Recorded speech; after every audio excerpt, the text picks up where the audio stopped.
शास्त्री नगर में हुई थी। रेणुका बहुत ही आलसी लड़की थी। वो दिन भर बेड पर सोती रहती या फिर मैगजीन पढ़ती रहती और घर के काम भी धीरे धीरे ही करती। एक दिन उसकी सास उसके पास आती है। बहू, आज बेसन का चिला बना दे, बड़ा मन कर रहा है।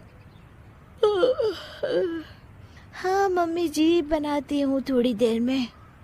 थोड़ी देर में? अरे थोड़ी देर में तो रात के खाने का वक्त हो जाएगा बहू। अच्छा मम्मी जी, तो फिर आप रात का खाना ही खा लीजिएगा ना। हे भगवान, कैसी आलसी बहू मिली है मुझे, हर काम को बस टालती ही रहती है। रेणुका दिन भर बस आलस पना ही करती रहती। एक बार रात के खाने पर सब बैठे हैं तो रेणुका का पति कहता है, अरे ये क्या, आज फिर से करेला? रेणुका, हफ्ते में तीसरी बार ऐसा हुआ है कि करेला बन रहा है। कुछ भी बना लिया करो। अरे इतनी सारी सब्जी मिलती है मार्केट में। हाँ, पर अब कौन मार्केट जाए और सब्जी लेकर आए, इसलिए जो था घर पर वही बना दिया। बहू, फ्रिज खोल कर देखती तो पता चलता कि सारी सब्जियां रखी होती है, पर तुम्हारा आलसपन खत्म हो तो तुम्हारी नजर जाए ना। विशाल कमरे में आकर रेणुका से पूछता है, रेणुका, मैंने कहा था तुमसे कि मेरे लिए रुमाल ले आना। मेरे सारे रुमाल खराब हो गए हैं। तुम ले आई क्या? आज नहीं गई, कल ले आऊंगी। ओफो, पिछले 4 दिनों से मैं यही सुन रहा हूँ। बिना रुमाल के ऑफिस जाना पड़ रहा है। तुम तो बहुत ही आलसी होती जा रही हो रेणुका। आपको रुमाल की जरूरत है ना, तो खुद ही खरीद लीजिए ना। हाँ, अब वही करूंगा। तुम्हारे भरोसे बैठा रहा तो कुछ नहीं होगा।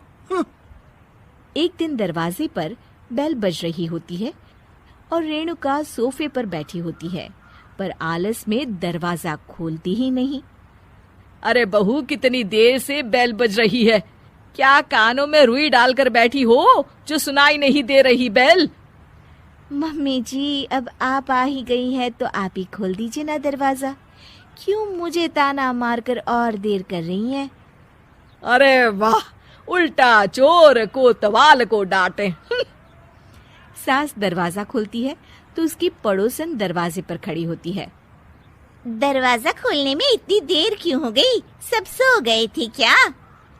और ये भी कोई वक्त है क्या सोने का? हाँ? अरे नहीं नहीं, ऐसी कोई बात नहीं है। आइए आइए, आप लोग अंदर आइए। ओफो, इन सबको भी अभी आना था। अब मम्मी जी लगा देंगी मेरी ड्यूटी किचन में। बहू पकोड़े तल दे, बहू चाय बना दे।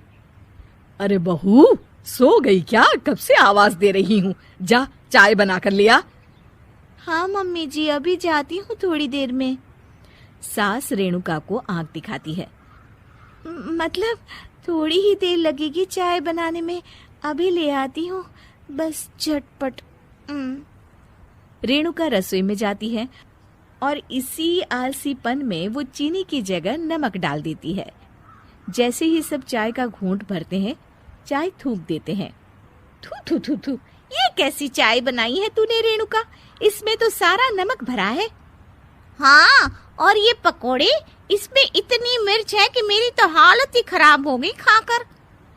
और रेणु जी, आपकी खातिरदारी में पहले तो कभी कोई कमी नहीं रहती थी, पर जब से आपकी ये बहू आई है ना, मामला कुछ गड़बड़ा सा गया है। हाँ हाँ, जहाँ आप इतनी एक्टिव हैं, वहीं आपकी बहू एकदम आलसी, एकदम राम मिलाई जोड़ी लगती है।